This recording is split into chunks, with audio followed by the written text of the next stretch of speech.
Crew is just outside that 200-meter keep-out sphere from the International Space Station.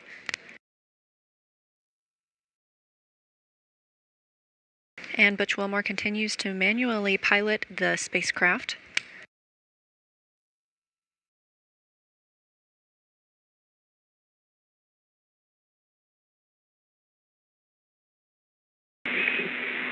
Starliner Houston, we'd like to get back at some level of automation for the hold. So we'd like to take a destination B, retreat 200 meters, then trans auto and point auto. And we're just sit tight here for a minute. Okay, you want to do that now or sit tight? No, I'd like you to take those actions now. Destination B, Bravo, then trans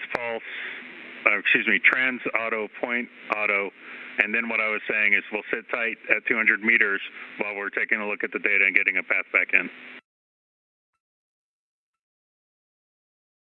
Okay, we copy that. We're going to go destination Bravo, retreat to 200 meters. Then we're going to go point auto first, and then trans auto. Yeah, sounds great.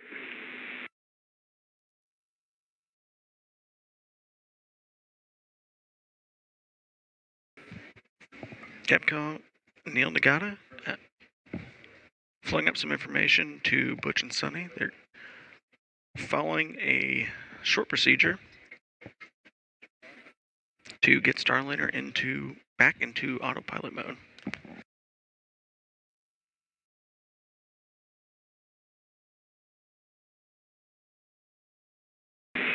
Expected message, T2A2 is not where we're looking.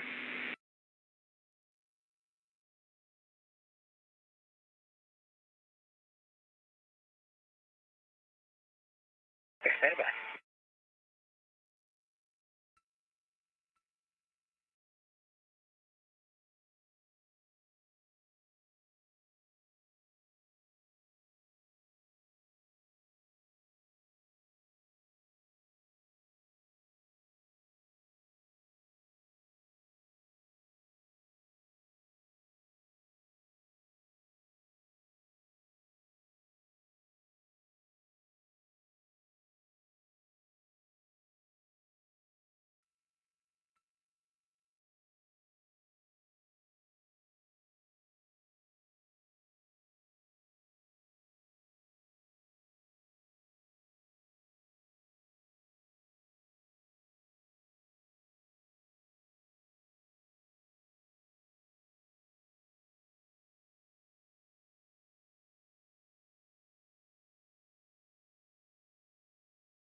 Starliner, yep, T2A2 failed off, still have fault tolerance 6 off control.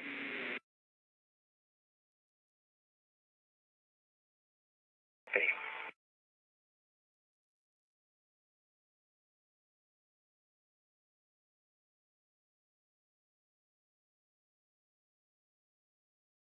I'm not going to try to figure this out myself. Are we still good in Enable 1? Backup control?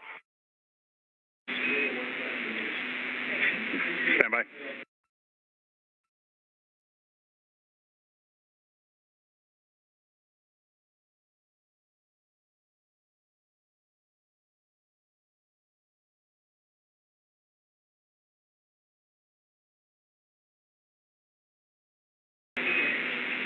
All right, Butch, with S1A1 and T2A2, both enables are degraded, so you might as well leave it enable 1. And like we talked about last night, if you have to drop the backup, you'll just have to find the right switch to accomplish what you need to accomplish. That's what I figured. Thanks. Got it.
You're watching live coverage of NASA's Boeing crew flight test to the International Space Station with NASA astronauts Butch Wilmore and Suni Williams aboard the Starliner spacecraft. We were tracking an initial docking time of 11:15 a.m. Central Time. We will not dock during this during this current docking window. The next docking opportunity opens at 12:33 p.m. Central Time. That window closes at 1:19 p.m. Central Time.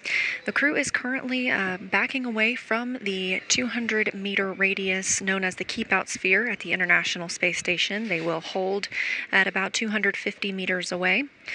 About 45 minutes ago, the teams noticed there were some reaction control system thrusters. These are on the service module of the spacecraft. 4 specifically were beginning to fail off, meaning they would need to be reactivated. The crew took manual control of the spacecraft at the 260-meter hold point and conducted some manual piloting while those 4 reaction control system thrusters were fired.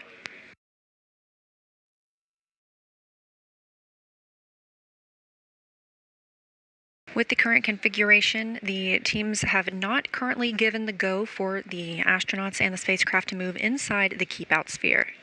That Keep Out Sphere is a 200-meter invisible radius around the International Space Station, and the spacecraft must be considered 4 orbits safe, meaning it would not move into that radius within 4 orbits if it were to lose control of its thrusters.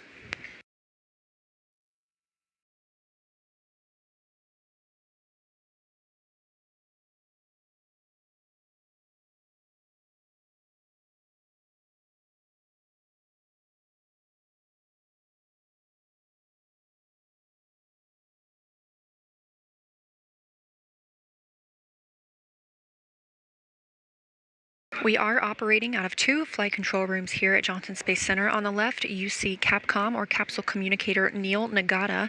He's the voice you've been hearing speaking with Butch and Suni aboard Starliner. We're in the white flight control room. This is the Starliner flight control room.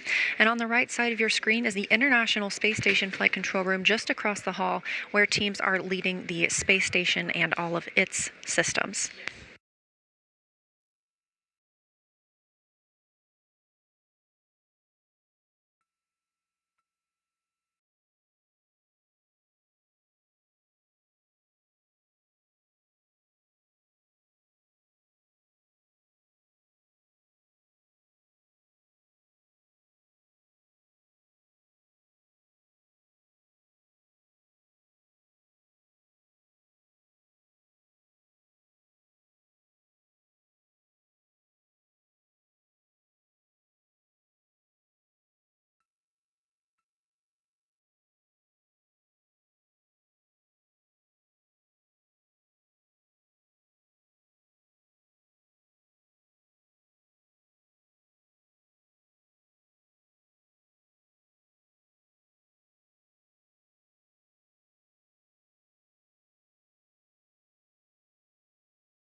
And if you're just joining us, welcome here to the launch pad. Some quiet mission control nets between ground, station, and Starliner as teams continue to work these RCS thruster issues.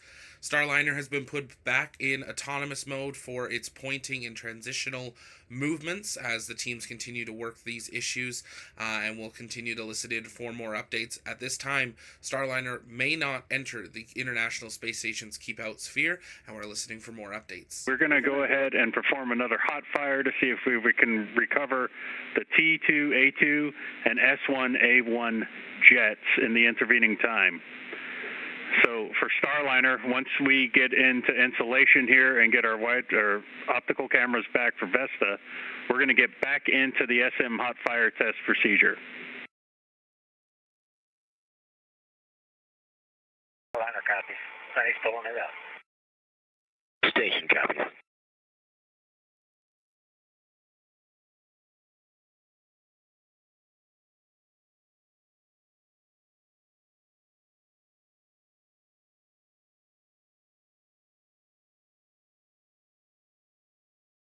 That call from Capcom, Neil Nagata to Butch and Sunny and Starliner. They have analyzed the data from the RCS thrusters they've gotten back, the ones that have been enabled. They do have 6 off control of Starliner, which means they are currently go for a docking. They're currently planning on moving in for the next docking attempt. Again, that next docking window opens at 12:33 p.m. Central Time. In the meantime, they are going to conduct a couple more hot fire tests to continue attempting to recover 2 of those RCS, or reaction control system thrusters.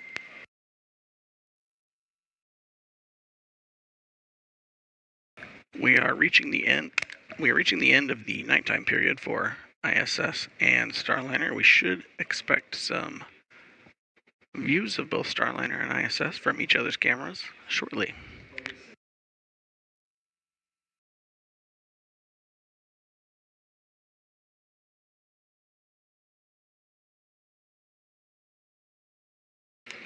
There is a possibility to hot fire some of the jets again during this time period.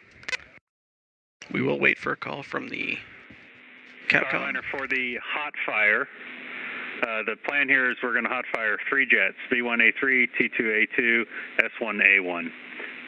Part of the reason we have to go back and take a look at B1A3 is because we had an attitude correction. We told you to do it, and it kind of muddied the rates for B1A3. So to get confidence back in it, what we're going to do here is we're going to have you go, go to point hold and manual, right? And then we're going to sweeten up the station keeping. We're going to go to free drift, and then we're going to go ahead. I'll let you know when we start firing those jets. You'll be hands off until I tell you you're hands on. How copy? Hands off the 10-minute hands on after we go free drift. We're ready. Okay, and also to make things a little simpler, we're going to stay in LVLH for this one. So stand by for my next call to get us configured. Standing by, yeah, we like LVLH. We were curious while we were in Nurse to begin with. Thank you.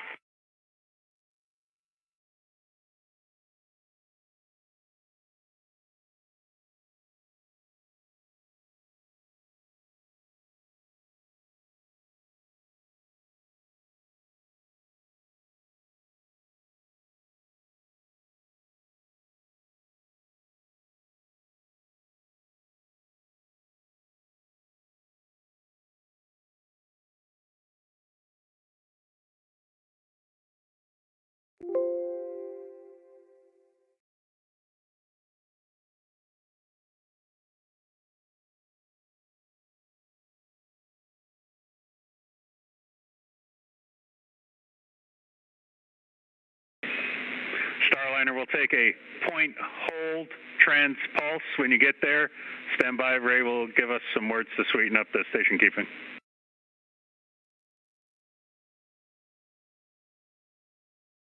Okay, we are point hold transpose.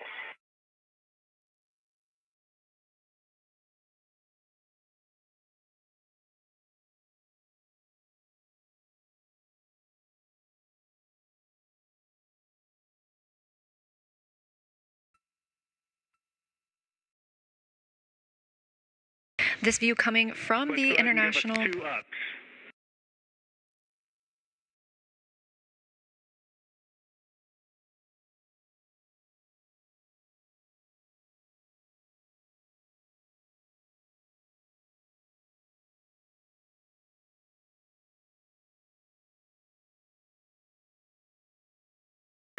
All right, Starliner, we'll take point free, hands off.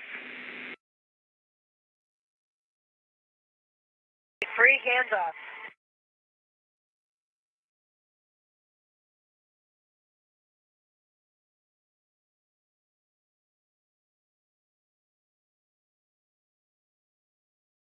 Again, this view live from the International Space Station, and you can see Starliner still at that approximate 220 to 250 meter point. The space station and Starliner are entering into an orbital daytime, currently flying 259 statute miles over French Polynesia.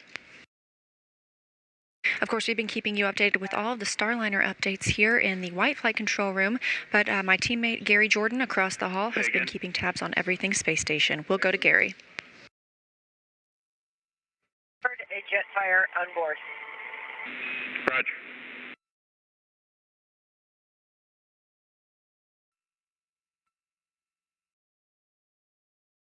And this is Mission Control Houston.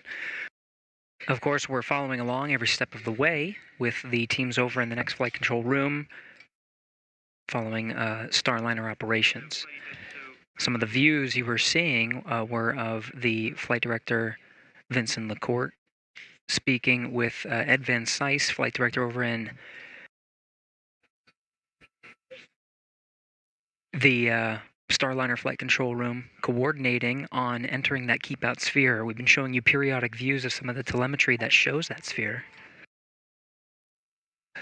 Now, of course, once we cross that boundary, we're of course now in integrated operations, but that boundary needs to be carefully coordinated before pressing in and make sure it has the right fault tolerance.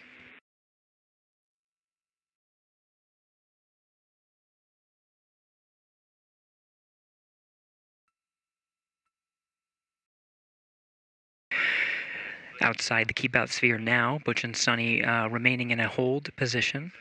That go to proceed inwards has been given by the teams confident enough in the configuration of Starliner with the necessary redundancies to back away if needed once inside the keep out sphere. Lots of coordination happening on both sides before giving that call. But from the International Space Station flight control team, there is enough confidence in the configuration to go ahead and press in.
And we're following along with these views from the International Space Station.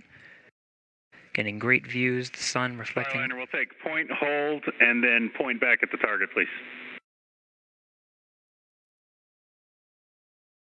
Hold, and we will point back at the target. Good read back.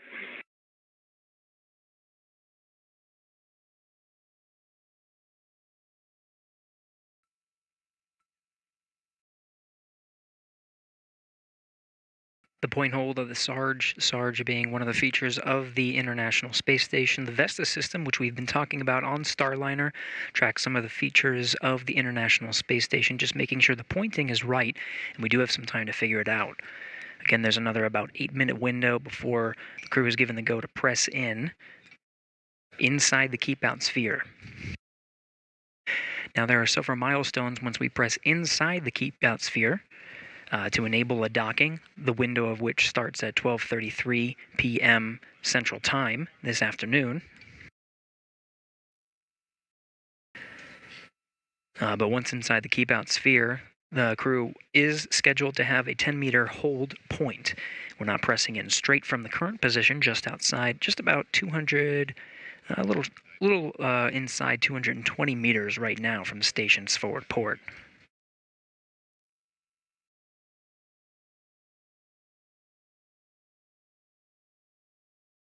If that's okay with you, and otherwise it's good. Good with the attitude. Point free, hands off.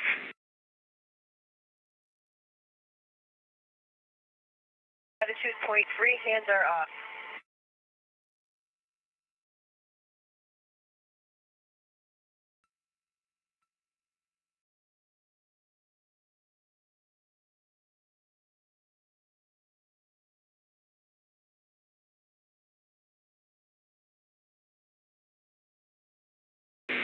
S1A1 fired.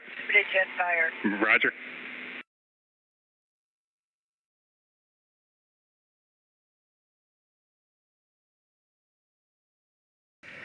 Capcom Neil Nagata in the Starliner flight control room.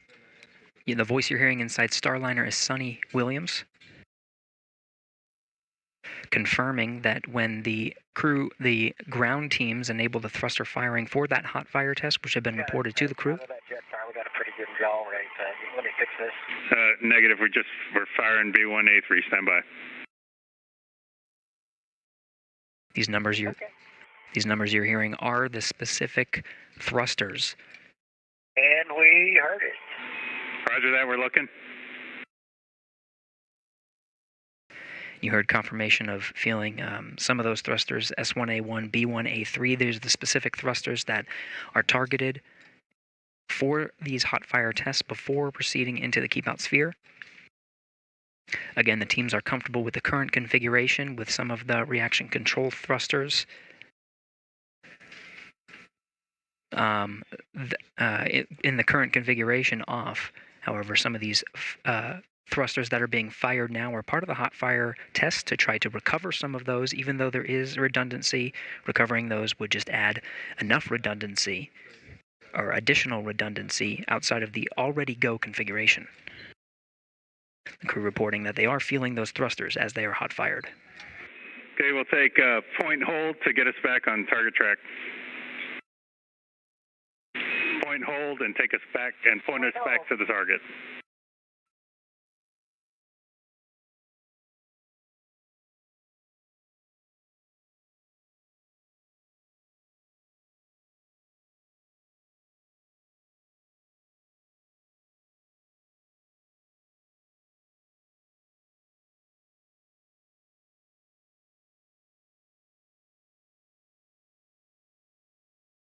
Okay, we'd like to do translation. Stand by.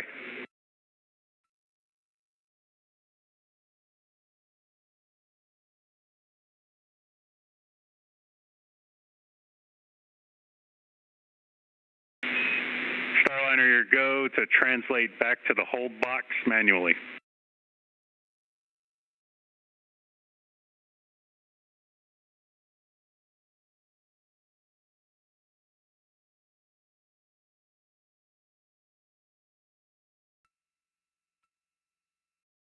From the view of the space station, you're looking at Starliner a little more than 220 meters away. The crew has been given a go to switch back to manual mode and push in just a little bit to the hold box before pressing in. Team's continuing to analyze the hot fire test. And we're tracking and following along with the teams before going ahead to press in. From this view in the orbital daytime, you can see some of the RCS jets firing. as crew takes manual control.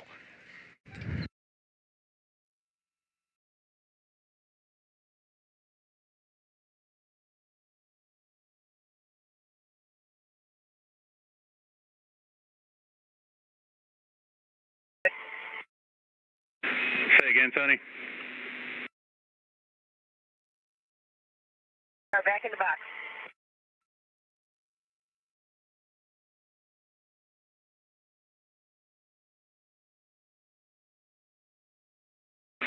And can you guys get us in 200 to 210 meters, please? 200 to 210. Starliner crew confirming. From the ground, they just need to push in just a little more from where they are. An extra 10 meters or so should get them inside the box, the planned hold box. Again, and they'll continue to hold there. Right now, the crew on manual flight and continue to hold there until given the go to press inside the keep out sphere. We're just a few minutes away from the scheduled time that the crew is scheduled to depart inside the keep out sphere. We'll follow along with the teams as they give that go.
This is Mission Control Houston. You're getting live views from the station of the Starliner, Butch Wilmore and Sonny Williams inside, manually piloting the Starliner in a station keeping hold position. Right now, just about 212 meters from the station.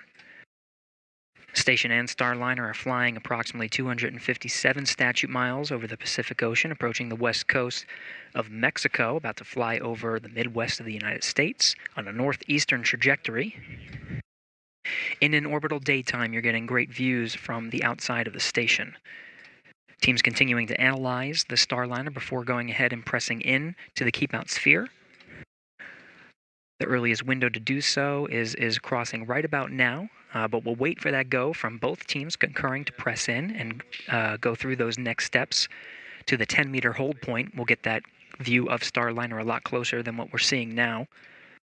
We're attempting right now the second docking window, continuing to look at the Starliner and its systems, the reaction control thrusters that are needed to enable a go to proceed inside the keep out sphere and ensure a safe docking to the International Space Station. The window for that second attempt opens at 12:33 p.m. Central Time. That's, of course, Starliner Houston C in the box. We'll take auto. Auto.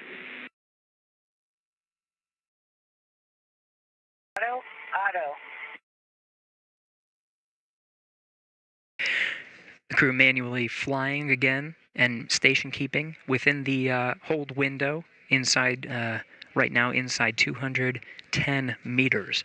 Given the go to switch to auto hold mode, giving Butch and Sonny a break from stick time, holding in that position before proceeding inwards towards the keep out sphere. Again, we were talking about the windows. 12:33 is the beginning of that window. 1:19 p.m. Central Time is the back end of that window.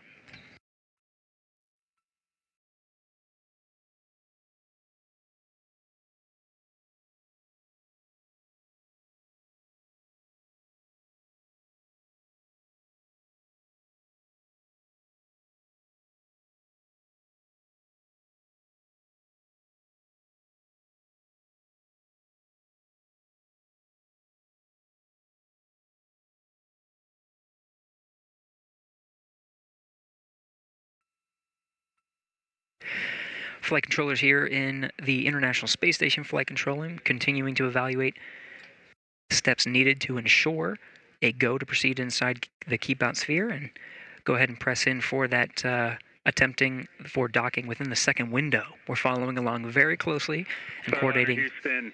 So based on the hot fire tests, T2A2 and S1A1 had satisfactory results. We didn't get a result out of B1A3. So we're going to re-enable T2A2, S1A1, and inhibit B1A3.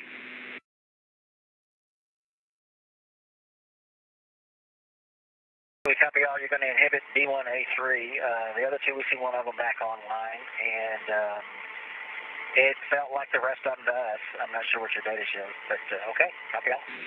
Okay. Just read that back. You felt all three.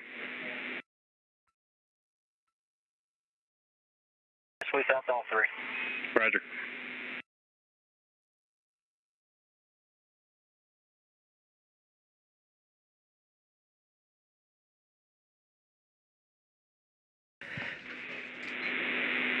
And by getting back T2A2, backup enable 1 became full again. And I don't think he switched out of that, but we're still go backup enable 1. For that, enable 1 on, enable 2 is off. SMRCS. Roger that.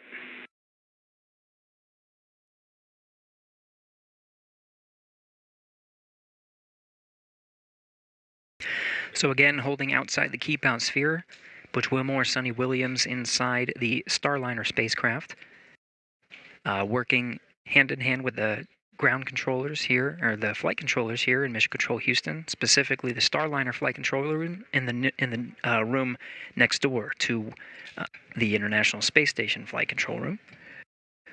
The teams worked together to hot fire some of the reaction control thrusters that went down.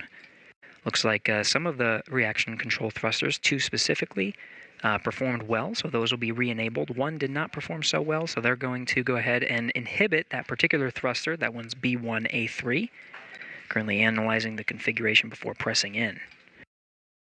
The flight control team here in Mission Control Houston, the International Space Station flight control team, working hand in hand to make sure that we are jointly operating within the flight constraints needed to press inside the keep out sphere. Flight Director Vincent LaCourte here in the International Space Station flight control room, working hand in hand with Ed Van Cise, the flight director in Starliner Mission Control. We're continuing to follow along here in the International Space Station flight control room.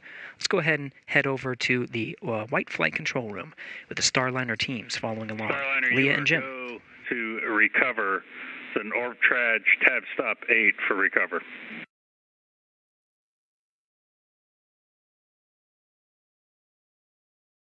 Stop 8, recover. Here we go.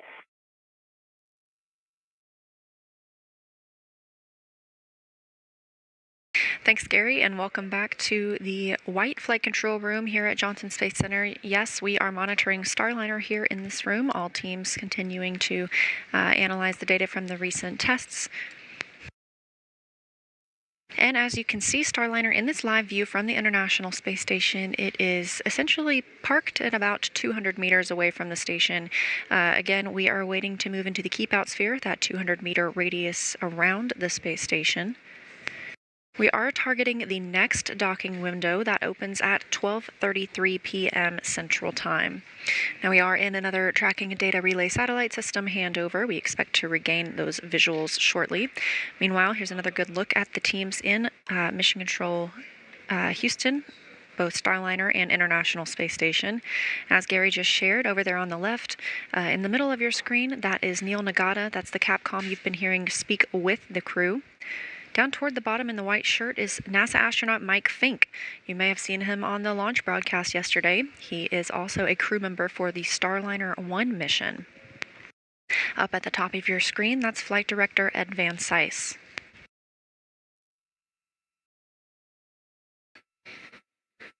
And Starliner progressing slowly through the approach corridor now. We've just reached 187 meters.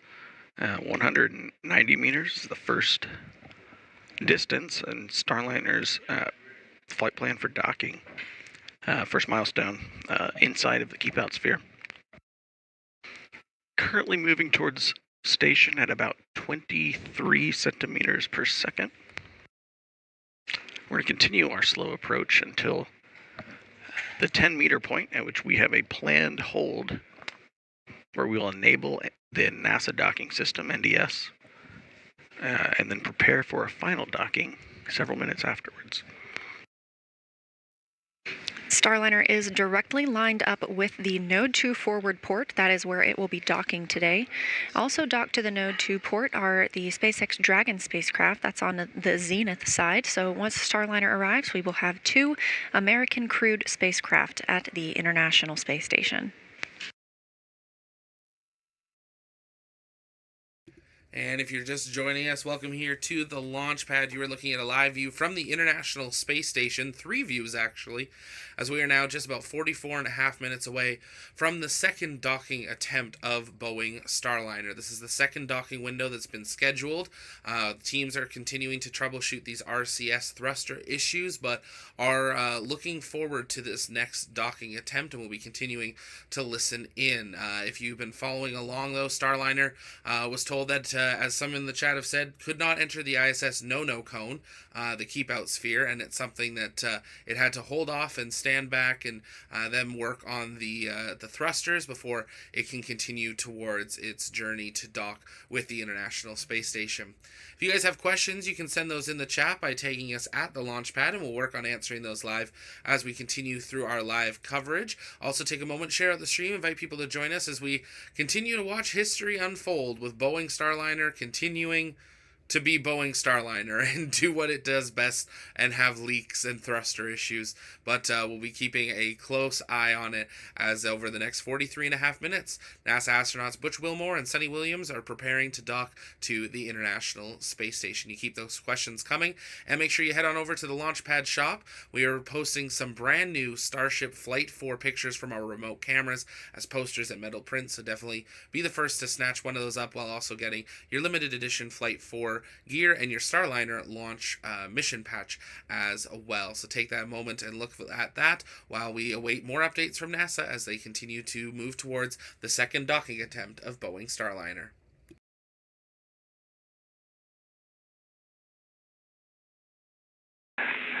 And Barry, that is as expected. Those will reject up until 10 meters.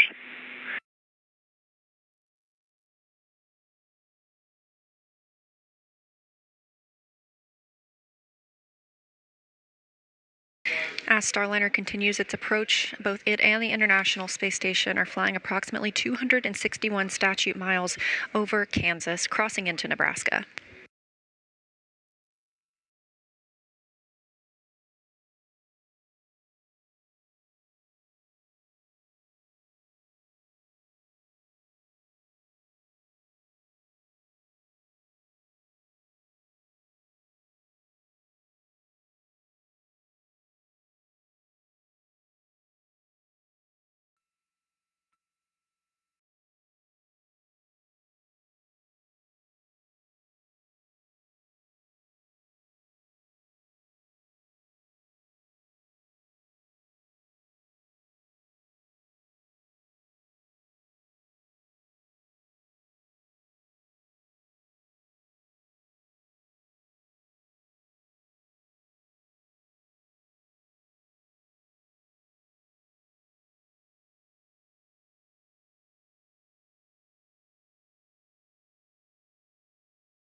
Another satellite handover as Starliner continues its approach to the International Space Station. Again, we track these handovers on the tracking data and relay satellite system, and we have regained that visual communication of Starliner on its approach. Again, we are inside the keep-out sphere. Starliner has been given the go to proceed, and we are targeting the earliest docking time for 12:33 p.m. Central Time.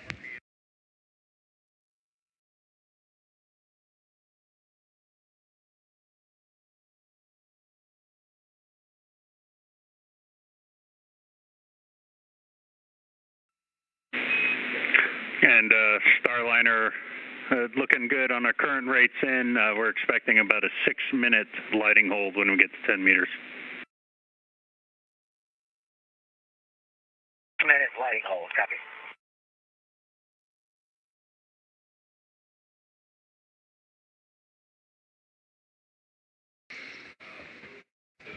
Capcom, Neil Nagata, providing some status updates to Butch and Sunny up in Starliner. And they're still progressing slowly towards the 10-meter hold point. Currently right at around 109 meters away from the Node 24 docking port, progressing at about 21 centimeters per second. Once Starliner reaches the 10-meter holding point, it will hold for about 6 minutes to wait for nominal lighting. Part of the reason for that hold and the nominal lighting is to get enough sunlight in the right direction to help Starliner's Vesta cameras view all of the features of ISS for part of the image recognition part of the Vesta system, as well as it also helps the ISS crew continue to monitor Starliner from their side.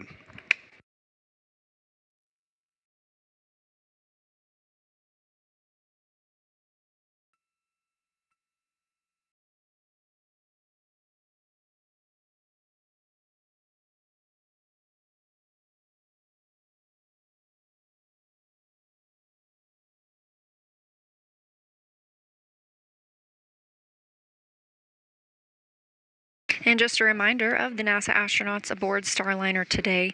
Commander Butch Wilmore, it is his third flight to the International Space Station after having been selected as an astronaut in 2000.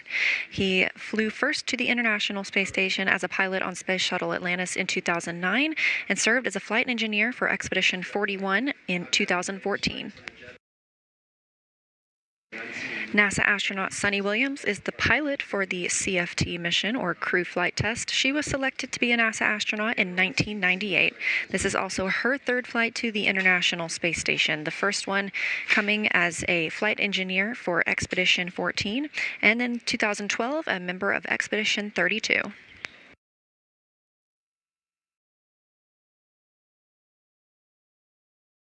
Starliner is now approximately 90 meters away from the International Space Station.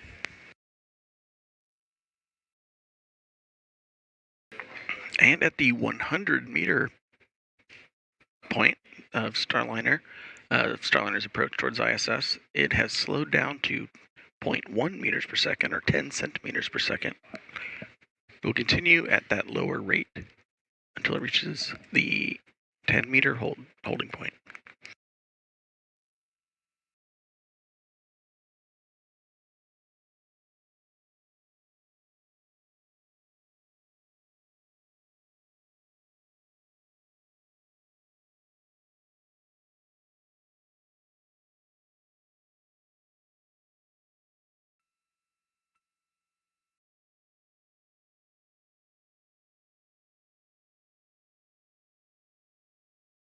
And to recap, we are again targeting a docking no earlier than 12:33 p.m. Central Time. This comes after some troubleshooting of some reaction control system thrusters.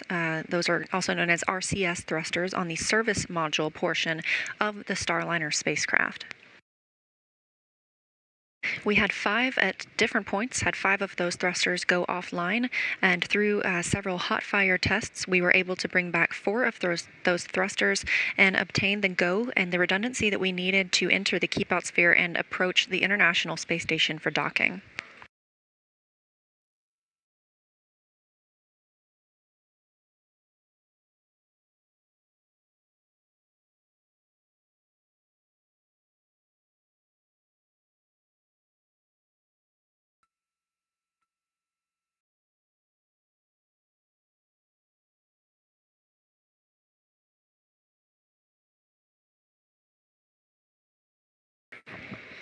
Passing through the 80-meter mark on Starliner's approach to the Node 24 docking port, we'll expect another decrease in velocity right around the 50-meter mark. We'll cut it in half, down from 0.1 meters per second to 0.05. Then further, when we get to the 30-meter mark, we will turn on Starliner's forward docking lights.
Starliner now approximately 63 meters away from the International Space Station.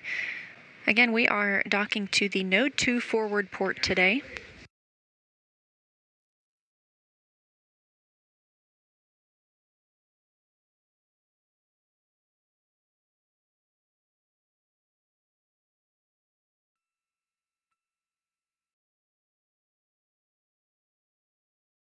We are now 33 minutes away from the opening of the next docking window. However, we may hold at the 10-meter hold point for lighting to balance out and give us a better view of the international docking adapter that Starliner is targeting.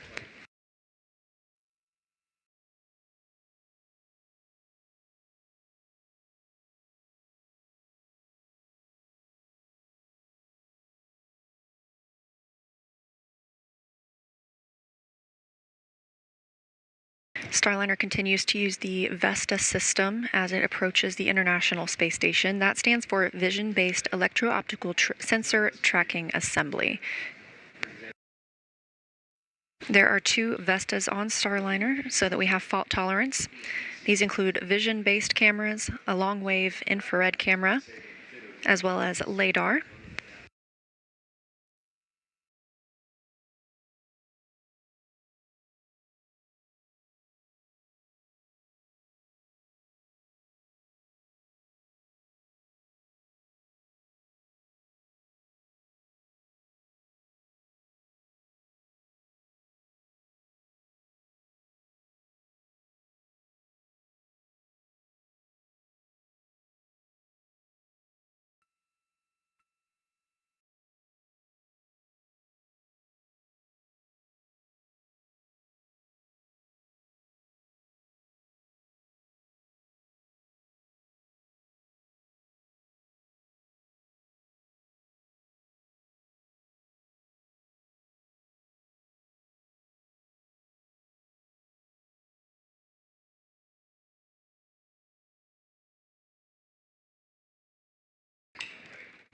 Starliner just passing the 50-meter mark. It has now slowed its approach rate to 5 centimeters per second, 0.05 meters per second.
Starliner continues to approach the International Space Station.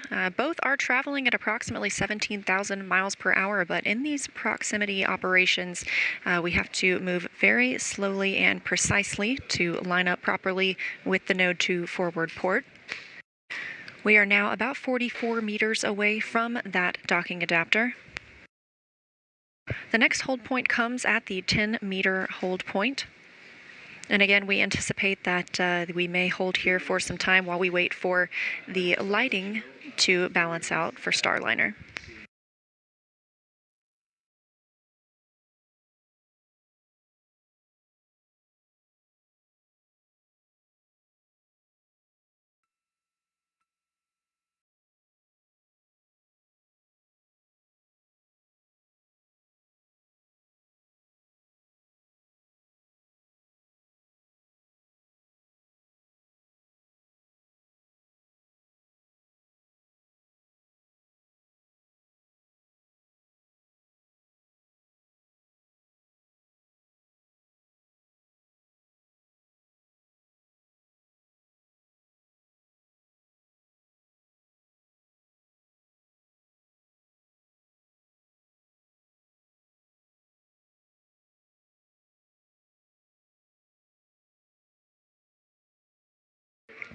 And coming up on 40 meters away from station, still progressing at about that 0.05 meter per second approach rate.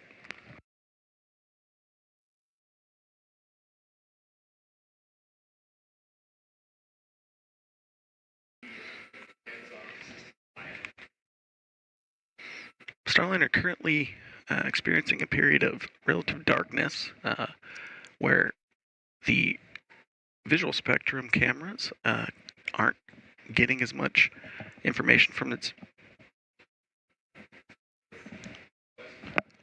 picture, but the LiDAR and infrared cameras are taking over for most of the data capture.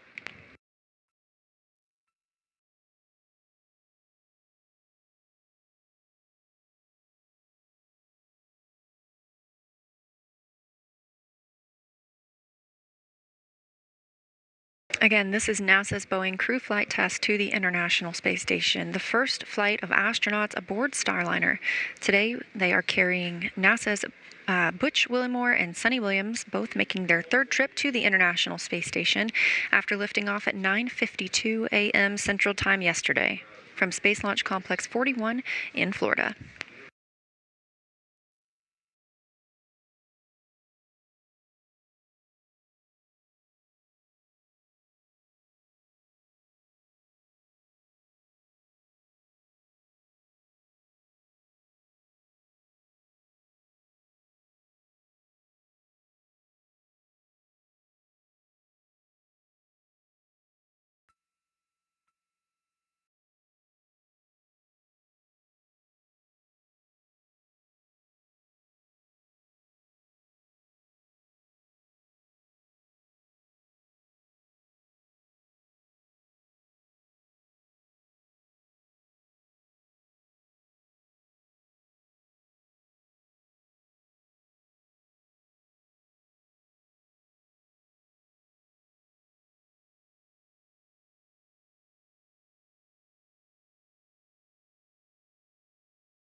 And we are coming up on 30 meters from the International Space Station, getting a beautiful view now of Starliner as it continues its approach. We are in an automated piloting mode at this time, so the crew is not having to command the spacecraft. Starliner is designed to automatically rendezvous and dock with the space station, but we have seen the crew take manual control of the spacecraft a couple of times during this flight test. One of those happened yesterday afternoon while we were in what is called far field operations. They essentially got to test maneuvering the spacecraft in case they ever did need to take manual control. And because that test went well, they did the same thing as we were at about the 260-meter hold point earlier today.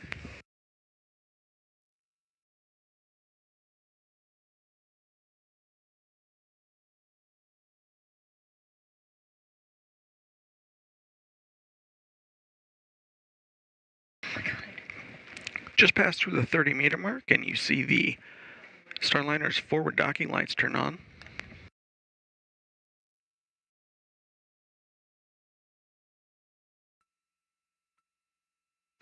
Station is getting a good view of Starliner with the lighting coming from that direction. We're waiting for the Earth to spin a little bit more, sun to move relatively, so Starliner gets a good set of lighting on station, and we'll continue the approach towards the No. 24 docking port.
Starliner nearing the 20-meter point, currently at about 22 meters away, still progressing at 0.05 meters per second.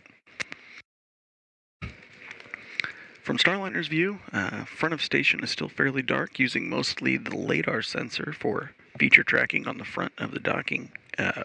24 docking port.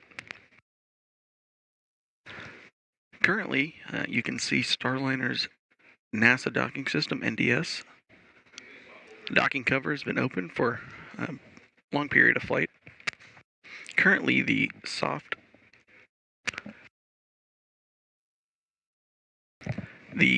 docking ring on the soft capture system is retracted.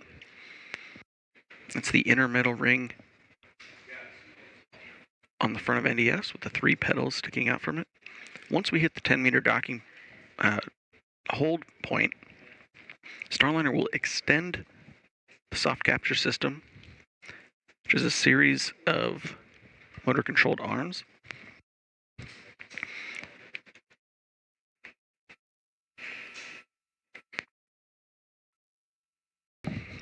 Once we start moving forward after the 10-meter hold point, those arms will remain extended.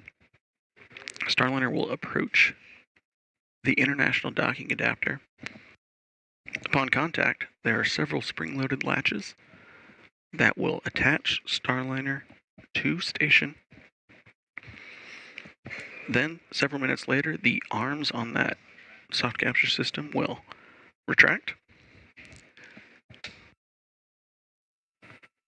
From there, there are several hooks that will securely latch Starliner onto that docking port, and then from there we will have hard capture.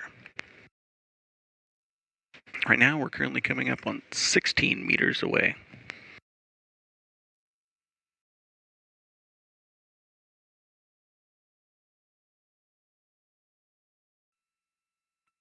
And again, we anticipate holding at that 10-meter hold point. This is a built-in hold, and we may wait here until we get ideal lighting. The International Space Station and Starliner are flying over Algeria and about to cross into an orbital nighttime. Again, we see about 16 sunrises and sunsets each day when traveling at orbital velocity. That's 17,500 miles per hour. In terms of relative velocity right now, Starliner is traveling at about 0.05 meters per second. And to translate that, that's about 1/10 of a mile an hour as it moves in toward the International Space Station.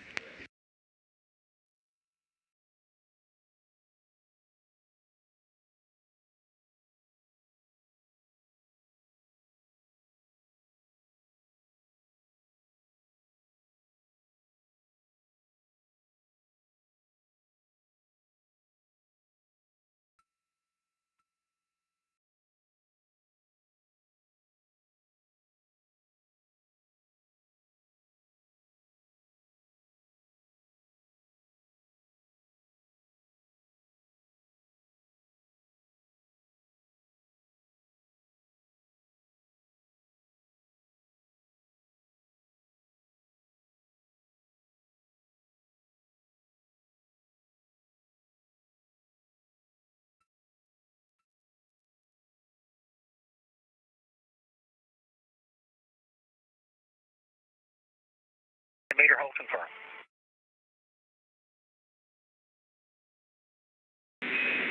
Houston copies, and Starliner, we're expecting 6-minute lighting hold before NDS configures for docking.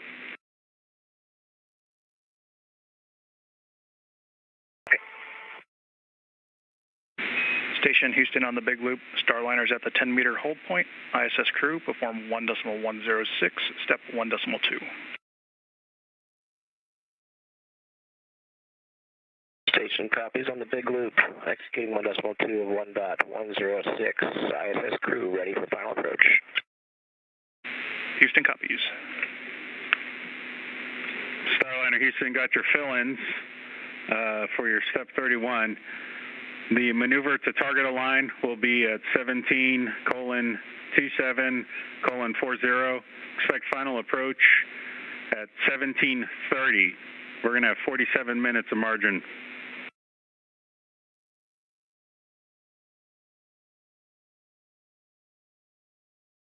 Okay, 27:40 and final approach 17:30. We don't know if you said 40 or 00. It was going to be, the time for final approach 17:30:00 with 47 minutes of margin, 47. Okay, 00 with 47 minutes of margin, copy.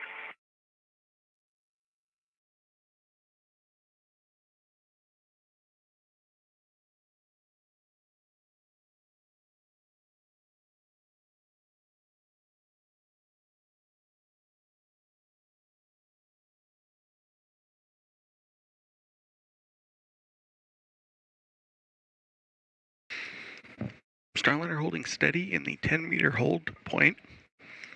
Currently about 3 minutes and 50 seconds away until for the first phase of the 10-meter hold. We're waiting for better lighting for Starliner's cameras.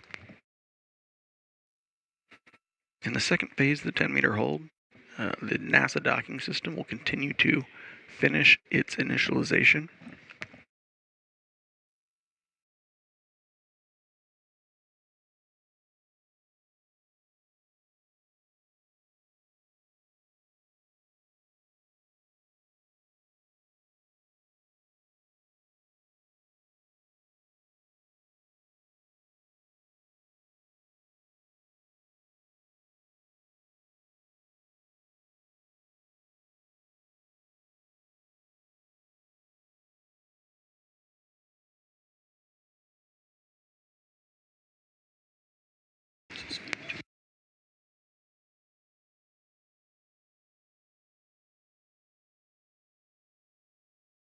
Starliner appears suspended in space as it and the International Space Station continue traveling at over 17,000 miles per hour.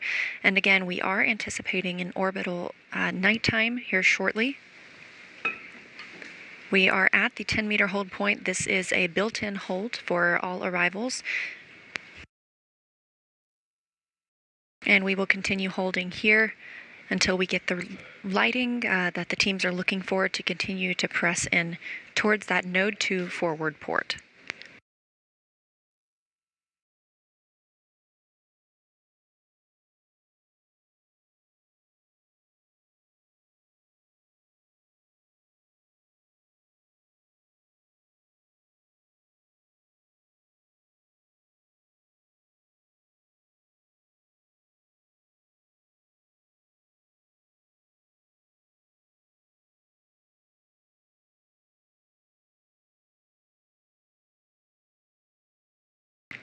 With this close-up view, you can actually get a pretty good view of what the Vesta cameras look like and where they are. Those are the two black rectangular shapes in the upper right and bottom left of that front docking port area. There's also an additional camera offset to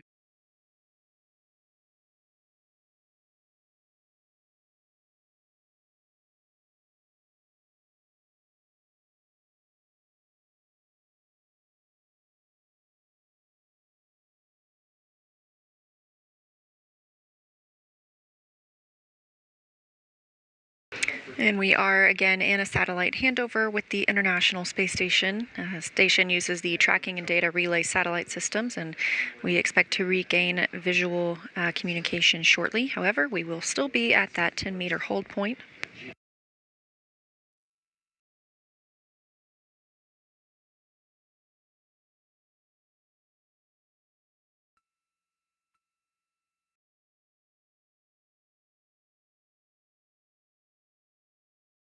Again, the docking window opens at 12:33 p.m. Central Time.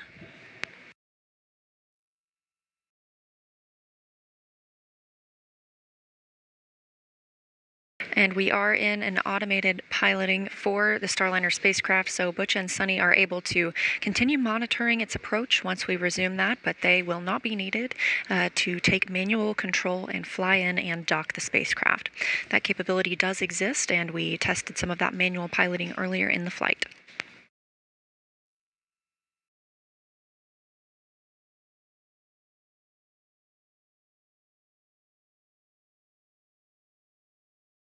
Houston, we just hit 10-meter hold 2. We're putting step 32 in work, if you're ready.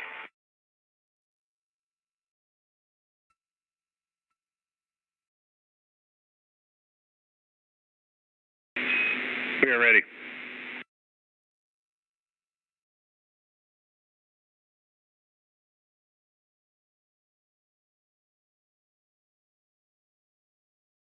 Again, Houston.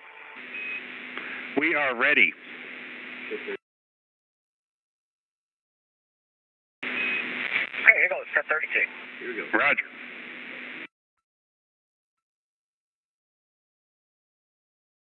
All right, NDS latch NEA switch is in enable. Roger.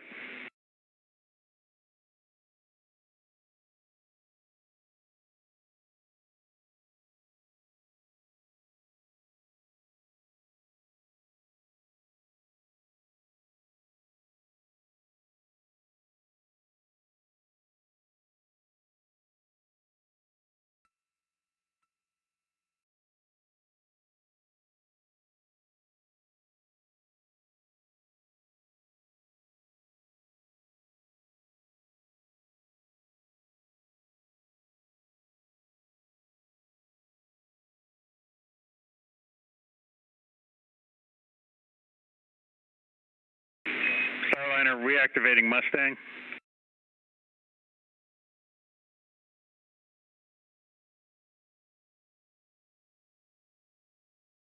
Okay.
Continuing to hold at the 10-meter point while the NASA docking system extends the docking ring, or the soft capture ring, I should say. Now less than 10 minutes away from the opening of the next docking window, again that coming at 12:33 p.m. Central Time.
Starliner, Houston on a big loop, NDS and entry cover are configured for docking.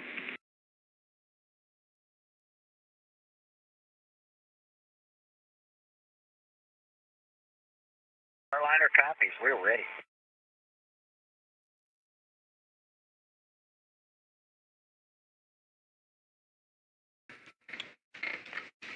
Capcom Neil Nagata and Commander Butch Wilmore both confirming that they see NDS ready for docking. We're currently sitting about 1 minute 55 seconds away from the final approach ignition.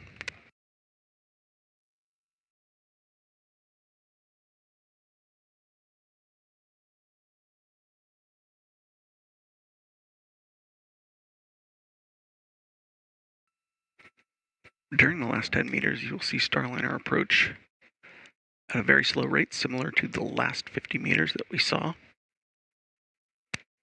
coming in the approach corridor.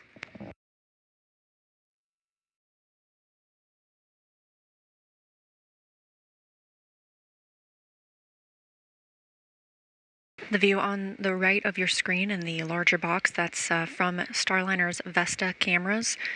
This helps Starliner align with the International Space Station. Again, we are docking to the Node 2 forward port today. Window opens at 12:33 p.m. Central Time.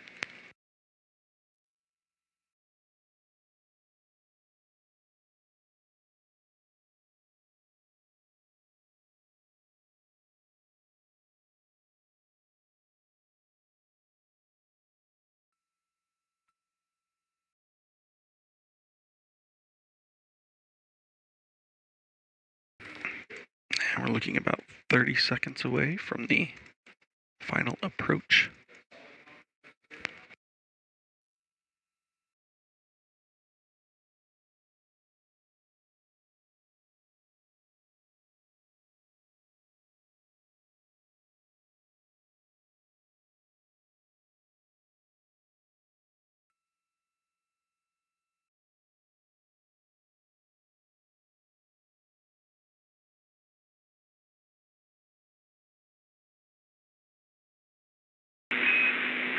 Starliner Houston on the big loop. You are go to command final approach with tap stop 4 OFM, trigger next.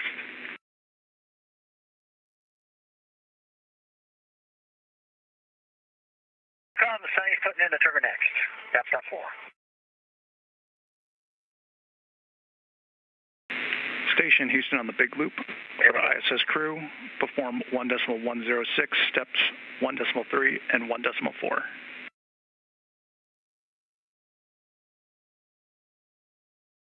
Station copies, executing 1.3, 1.4, 1.106.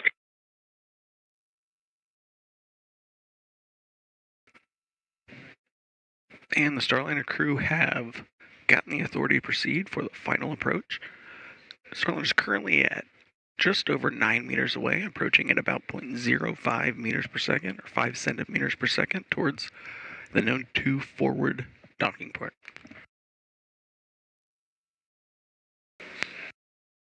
Again, NASA astronauts Butch Wilmore, the commander, and Sonny Williams, the pilot, on the crew flight test today. This is an autonomous docking, meaning they are monitoring from inside Starliner, but the spacecraft is currently flying itself.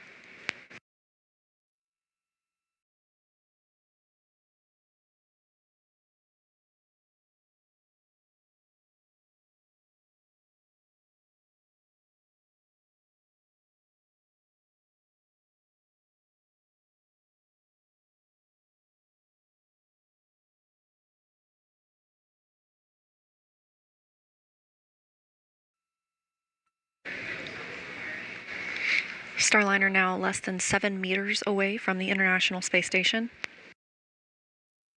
All good calls on the ground.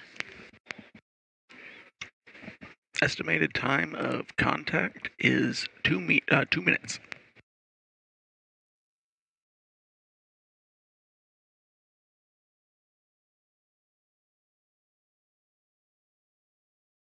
Now approximately 5 meters.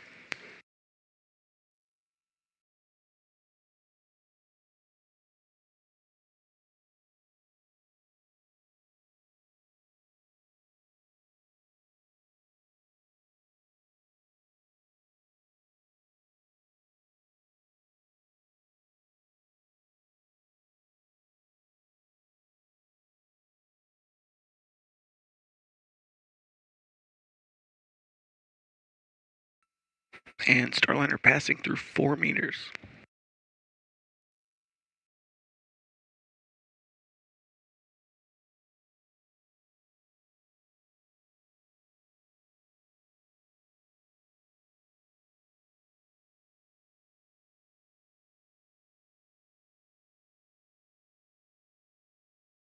Now less than 3 meters away from the International Space Station. Good performance calls coming from teams in mission control.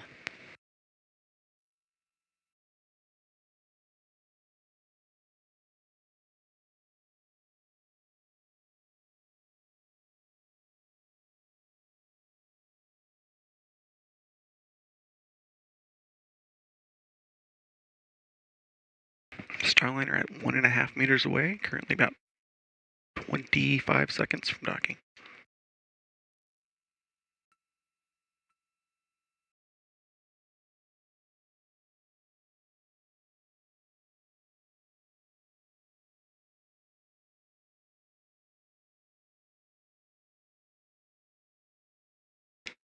.5 meters.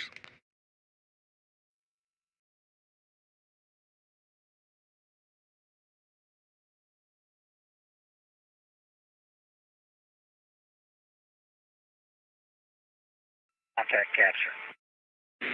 We see the same.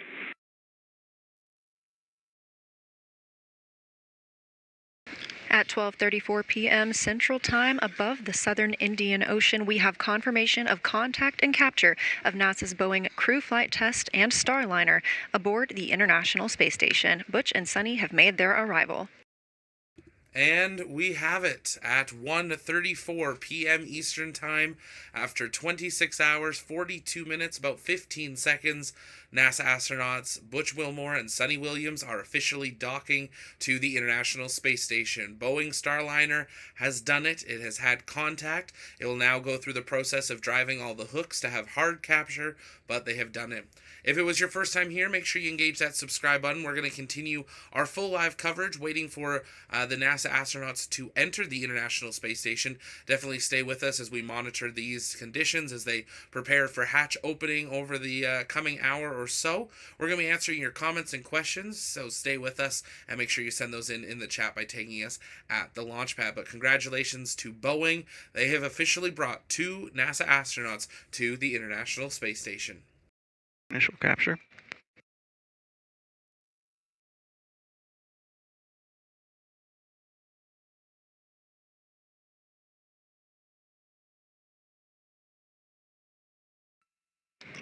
Next step for the NASA docking system is to retract its extension arms. It'll allow the hooks on the hard capture system to attach to the docking port on the Node 2 forward international docking adapter.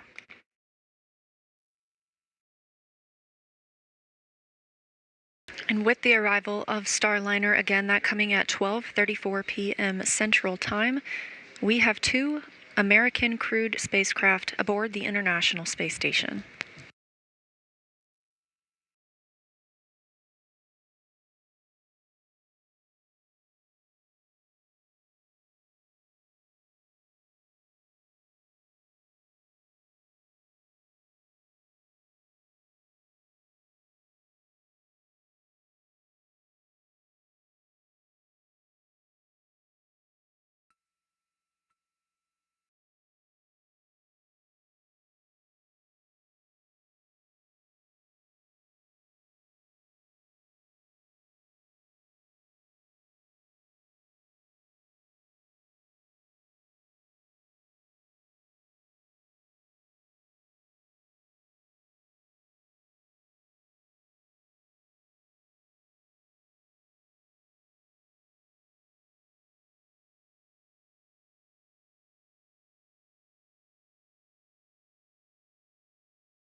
And with contact and capture of the Starliner spacecraft, we are now securing the spacecraft to that Node 2 forward port. First step in that is ring retraction of the NASA docking system soft capture ring. Once that's complete, there are 12 hooks that will need to drive and more firmly secure the spacecraft. Those will happen in 2 sets of 6. This takes anywhere from 15 to 30 minutes after the spacecraft arriving to the International Space Station.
Houston Station on the big loop. Thrusters disabled for hard main. Houston copies.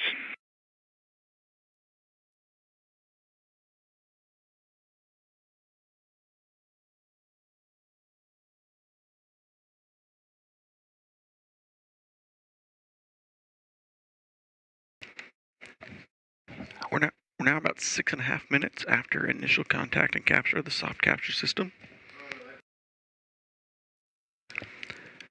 We can expect the hard capture hooks to start anytime after about 7 minutes from that soft capture time frame.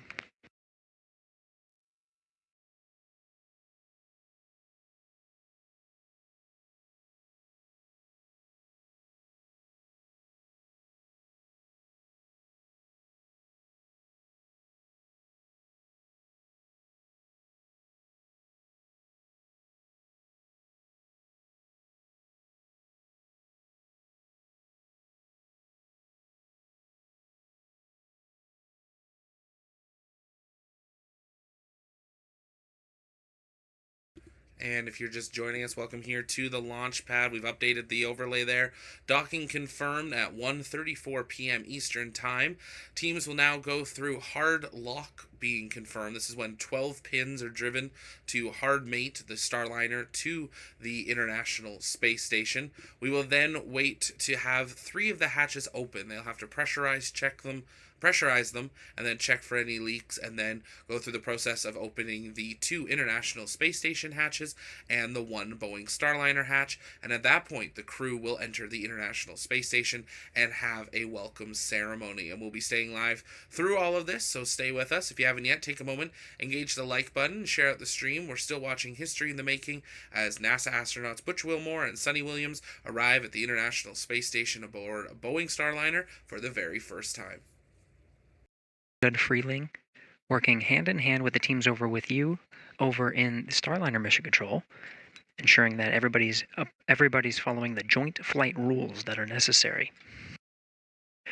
There's Judd Freeling in the forward end.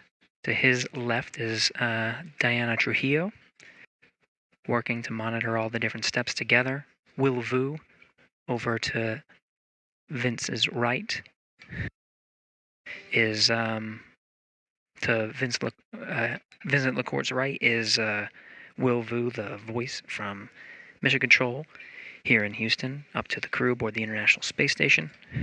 Space Station has a couple of maneuvers in order to proceed with the next steps of retracting the NASA docking system ring on the Starliner. The thrusters need to be disabled on the International Space Station side, and the International docking adapter must be aligned with the NASA docking system. Teams here in Mission Control Houston verifying all of those have passed, so we're following along to proceed towards a hard capture. Again, we had soft capture confirmed at 12:34 p.m. Central Time. The hard capture secures Starliner to the International Space Station. Expect to hear some words from the crew after that hard docking is complete. In the meantime, lots to follow along with to ensure a safe docking, a safe hard docking of Starliner to the International Space Station. A couple of steps.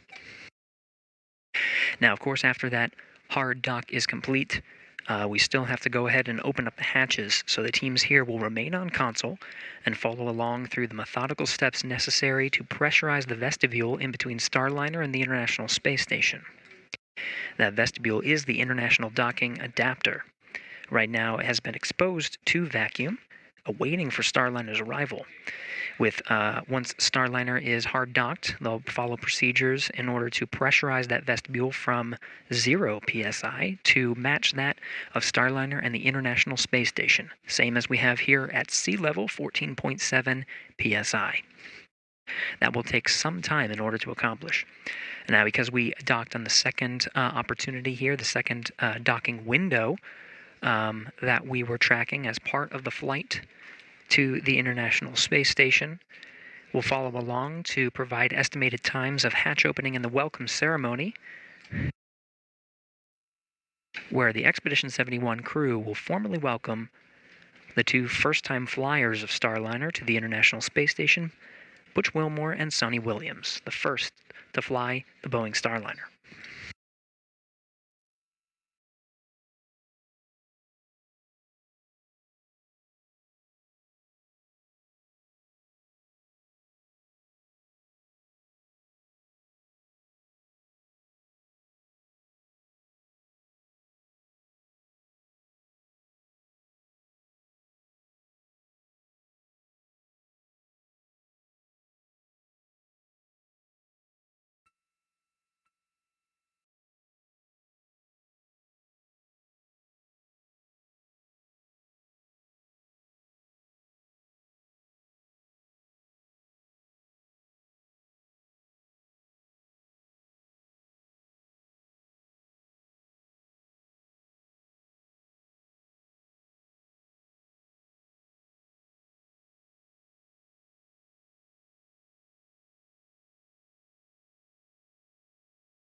Bringing you live views from here in the International Space Station Flight Control Room.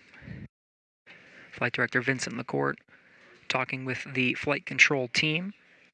We're all waiting for the hard capture of Starliner to the International Space Station. Again, soft capture confirmed at 12:34 p.m. Central Time. We're in a short handover period, so we do not quite have live views from the International Space Station. Should hopefully be regaining those shortly to show you some live views of the spacecraft, the two spacecraft docked together, International Space Station and the Starliner.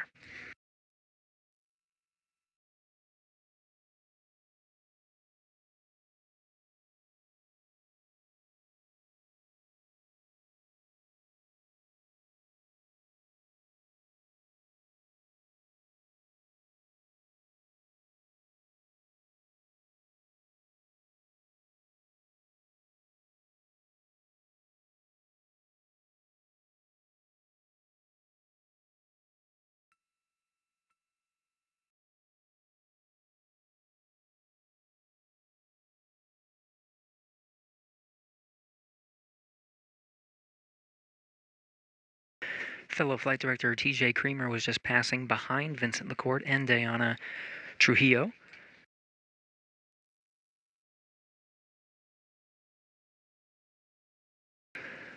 Lots of team members here in Mission Control Houston following along through the steps after docking the Starliner to the International Space Station.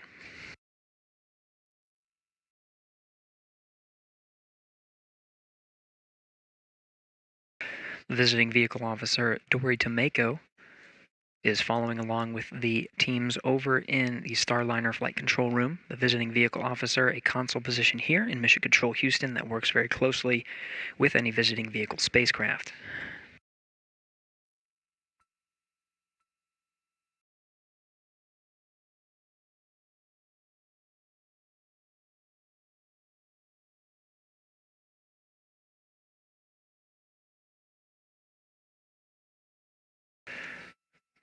The choreography necessary to safely dock and hard capture a visiting vehicle to the International Space Station must be carefully coordinated, and even events on board the International Space Station must be coordinated as well. Again, we talked about the attitude control systems with thrusters inhibited on the space station. Right now, control moment gyros are the ones that are holding the International Space Station in place until after the hard capture, when those thrusters can be re-enabled. There's also an exercise constraint on board the International Space Station, trying to limit the vibrations during dynamic operations of docking two spacecraft together at 17,500 miles an hour.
For those just tuning in, we do have a contact and soft capture of the Starliner spacecraft to the International Space Station.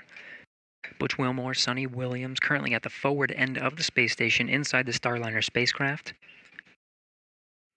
Teams here in Mission Control Houston, the International Space Station Flight Control Team working hand in hand with Starliner Flight Control right down the hall here at the Johnson Space Center in Houston, Texas. The teams are now working through carefully choreographed procedures to ensure a hard docking to the International Space Station. After soft capture is confirmed, there is a series of very critical steps in order for that NASA docking system ring to retract on the Starliner spacecraft, pulling in the spacecraft for a hard dock. At this time, all the flight controllers you see here in the room are watching over those systems and following those procedures very carefully. This is not the first time that Starliner has docked to the International Space Station. Of course, we did have Starliner dock as part of the uncrewed flight demonstration that was OFT-2. This is the first docking with crew inside. Of course, Butch Wilmore and Sonny Williams, both NASA astronauts, awaiting for their arrival aboard the International Space Station. We'll be providing you periodic updates and continuing our coverage through the entire procedure, including the hard dock and welcome of the Starliner crew to the International Space Station.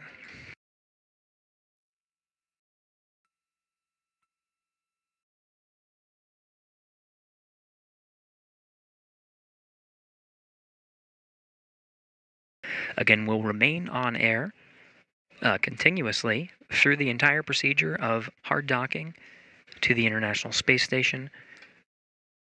The docking of Starliner to the International Space Station leaves a small gap called a vestibule in between the station and the Starliner. That vestibule is currently at vacuum, and methodically over the next few hours needs to be, once, of course, hard dock is confirmed, needs to be pressurized up to sea level to match that of the internal pressure of Starliner and the International Space Station at 14.7 psi. We'll follow along from both sides, from the space station side as well as the Starliner side. Crew aboard the International Space Station will work through procedures to open up the different hatches and prepare the pressurized mating adapter for welcoming Butch and Sonny inside the orbital complex. There are many steps in order to outfit the pressurized mating adapter and prepare for their arrival, including opening up various hatches, including the Node 2 forward hatch and what's called the APES hatch. This is the hatch on the station side. On the Starliner side, the hatch is called the IVA, and that will be opened as well to allow a clear path for Butch and Sonny to enter into the International Space Station.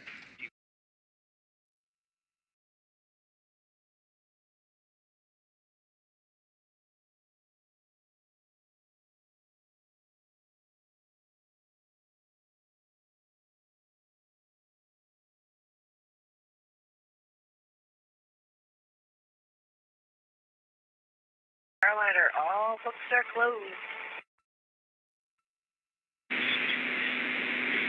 Houston copies. We agree, and we're just waiting for the sequence to complete.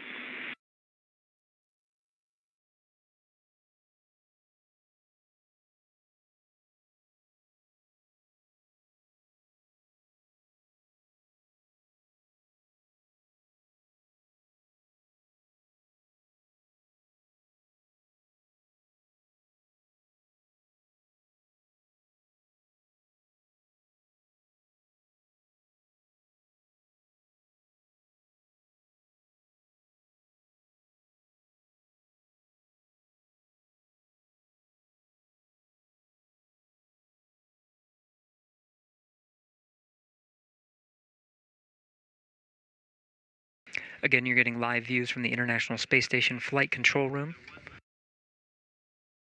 On the forward end of the screens there, you see some of the camera is set up in the Node 2 module of the International Space Station. This is at the very forward end. The hatch that you're looking at in this view is the Node 2 forward hatch. That is one of 3 that will be needed to be opened in order to welcome Butch and Sunny to the International Space Station. Currently closed as part of the docking operations. Starliner Houston on the big loop.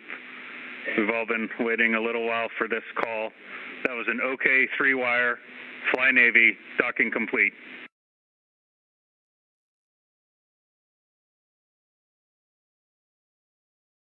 Okay, indeed. Nice to be attached to the big city in the sky.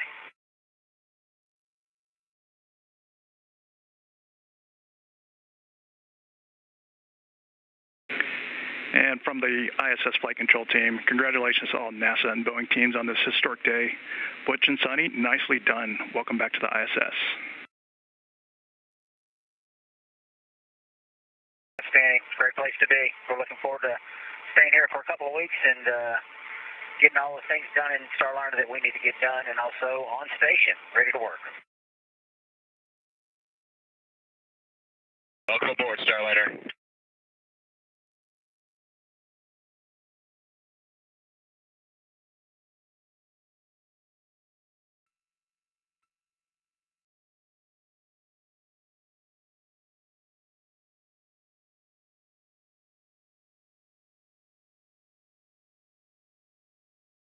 Starliner Capcom, Neil Nagata on the right in your screen, flanked to his side by NASA astronaut Mike Fink.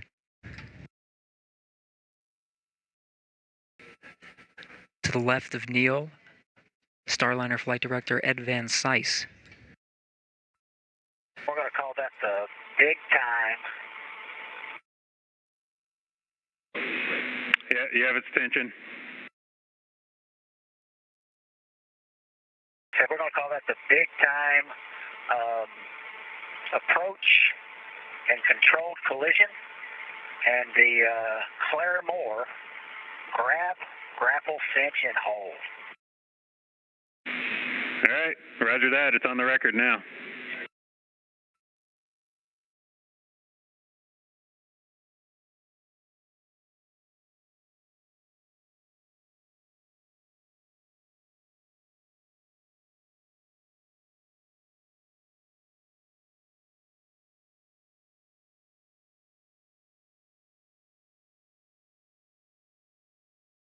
Butch and Sunny, of course, very much looking forward to entering the International Space Station, the crew aboard the space station as well. Starliner Houston on the big loop.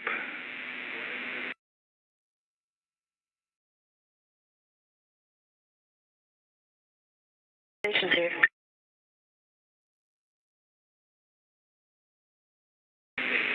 With the residue report on the outside of the Starliner hatch, we're going to work hatches one at a time, starting on the ISS side.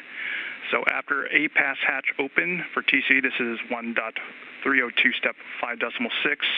Let us know if you smell anything off nominal. If you do, close the hatch and egress and we'll talk. But if things are good, we'll take some photos of the Starliner hatch, and assuming that we're still good, we'll work to get the Starliner hatch opened. Okay, a copy in 1.302. Say again the step. I've got a... Not a problem, TC. Step 5.6 is the actual A-pass hatch opening.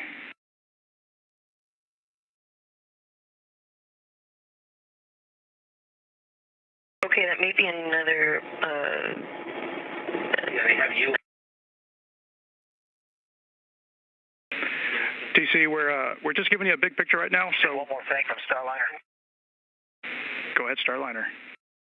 Go ahead. No, go ahead.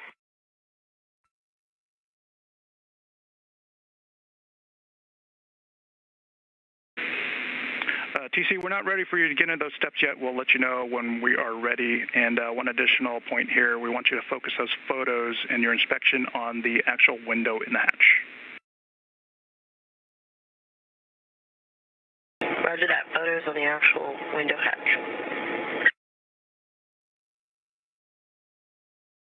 So we're not sure everyone involved, but certainly great work by Flight and the prop team and whoever else was working to get us attached here. So fantastic. We're proud of you. And we appreciate that down here, Butch.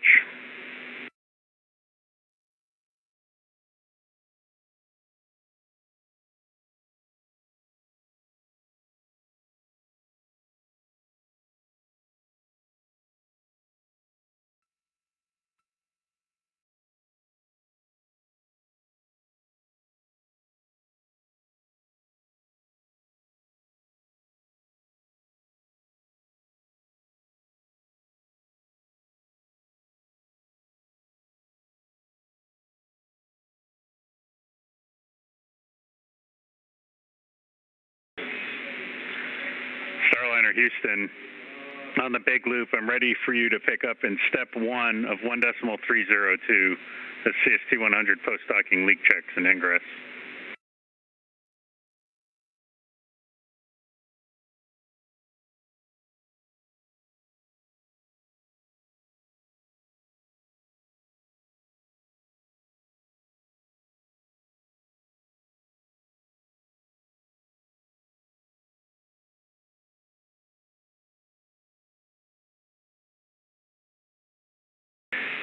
Station Houston on the big loop for TC. We're ready for you to perform step 2.1 and 1.302.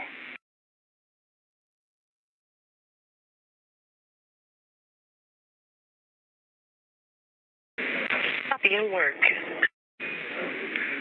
Starliner Houston big loop, just be advised we're deactivating Mustang for your suit doffing activities. I'll let you know when it's off.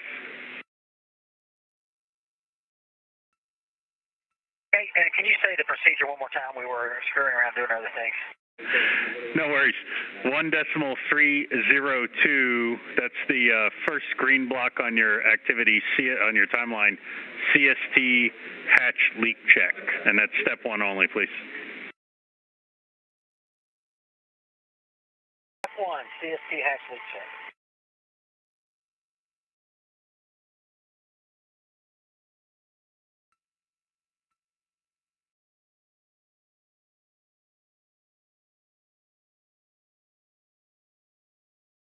Lots happening right now. Congratulations in the Starliner flight control room. Handshakes all around. Crew is carefully awaiting confirmation of hard dock to proceed with the next steps. Of course, opening up the hatches and welcoming Butch and Sonny to the International Space Station. The contact and soft capture was confirmed at 12:34 p.m. Central Time. Teams in the room there in Starliner Mission Control celebrating the arrival of Butch and Sonny. We're hearing on both ends, on the Starliner end and on the International Space Station end, proceeding to open up the hatches. Celebration here in the International Space Station flight control room as well.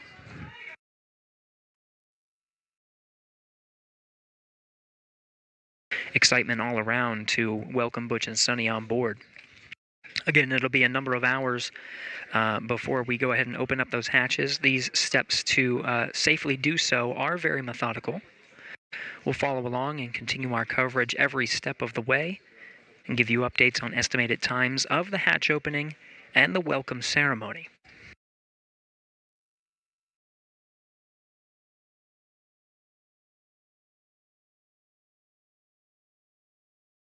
The Mustang system that you heard referred to on the loops there is the internal camera system. Hope to... I know you got the numbers, but 1.2 is 14.8, 14.8.01. We're in our 10-minute wait. We started about 30 seconds ago. Okay, yeah, copy that. Hey, Butch, say again the time.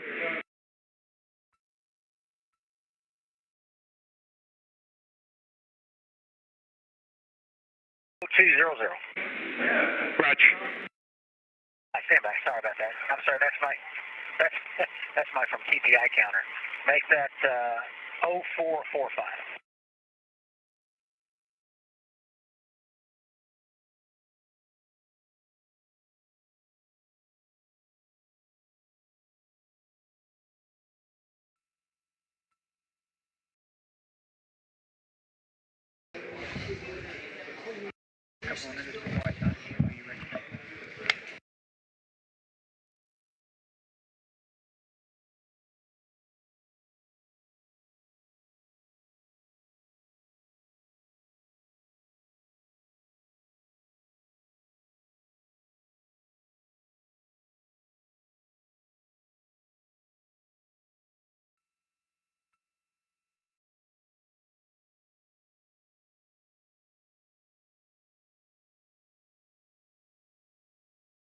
And Starliner, Houston, Big Loop, the Mustang cameras are off OFF.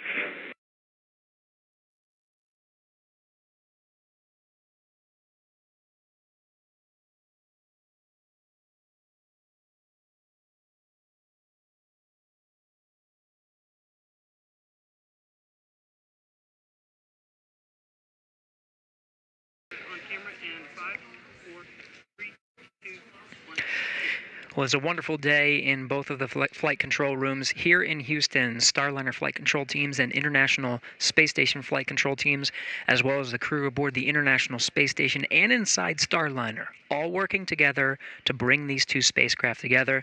We have confirmed docking at 12:34 p.m. Central Time. That was a contact and soft capture.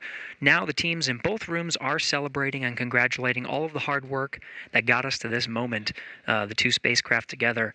We're counting down, and we're going to follow along as part of our live coverage every step of the way to take you through the hatch opening steps and welcome Butch and Sunny on board the International Space Station. This is just the beginning of the celebrations, but we still have a lot to do. From here in the International Space Station Flight Control Room, we'll follow along as the International Space Station crew, specifically Matt Dominic and Tracy Dyson, will work together to open up the hatches and begin the methodical sequence of preparing for Butch and Sunny to be welcomed aboard the International Space Station, including pressurizing that vestibule. For now, though, we'll toss it back over to Leah Cheshire and Jim May, who we've been working with and coordinating closely to enable today's docking. Leah and Jim. Thanks, Gary, and welcome back to the White Flight Control Room, where you can see there is a lot of activity happening behind us. Again, we docked today at 12:34 p.m. Central Time, and we are anticipating hatch opening around 2:20 p.m. Central Time. So the teams are already stepping through those procedures on the space station and on Starliner. And this is Boeing's Jim May. I'll be signing off. Thank you for letting me be there with you for this pretty historic moment for the Starliner crew, the ISS crew, all of NASA. My counterpart, Boeing's Rebecca Regan, will be taking you through with Leah and the rest of the team for the rest of the hatch opening and the ceremony for Starliner's crew arriving, Butch and Sunny arriving at the International Space Station. That's right. We're not going anywhere. We're staying live until we see Butch and Sunny come floating through the hatch.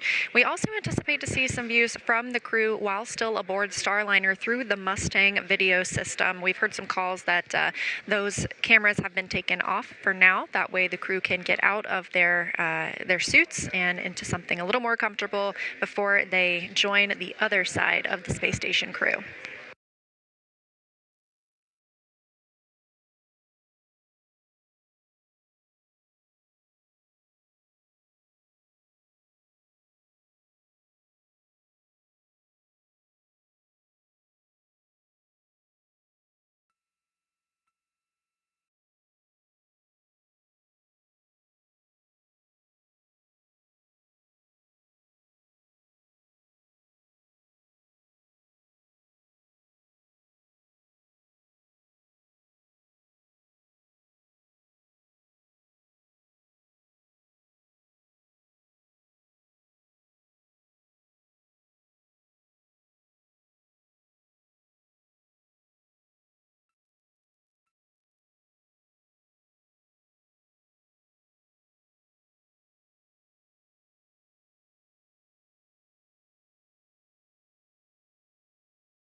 Again, still live here in the International Space Station, in the Starliner flight control room, as teams continue celebrating the arrival of Starliner today. That happened at 12:34 p.m. Central Time.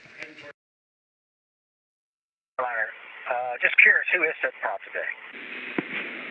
Say again, Butch? Okay, who's sitting prop today? It's Mr. Lenort, sir.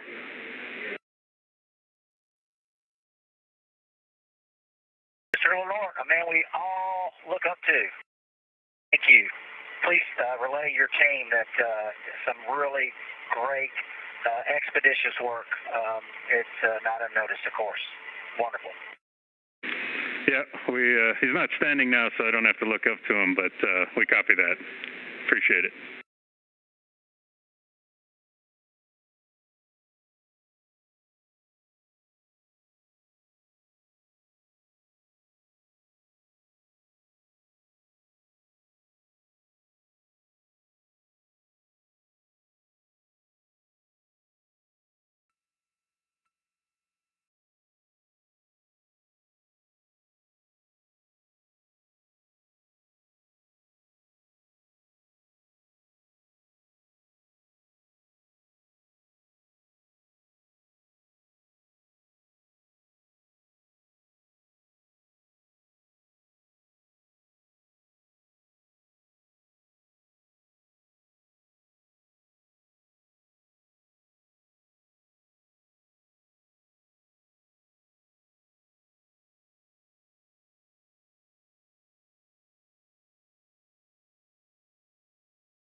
myself to good fire.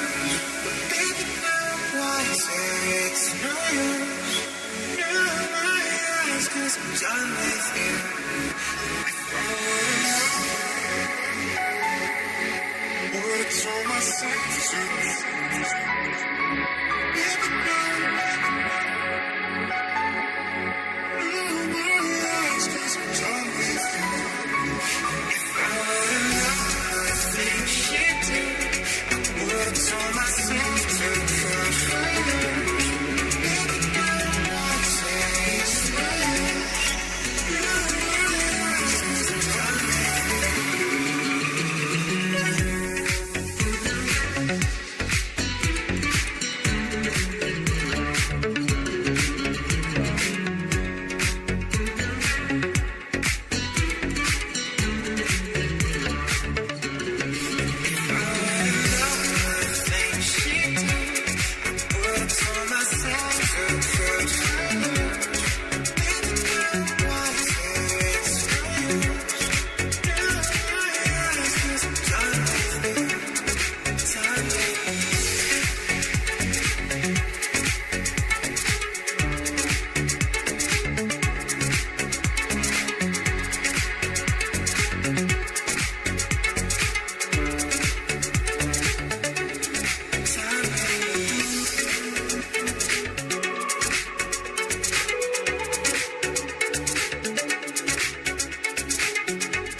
with my gun, blowing bubbles so thick.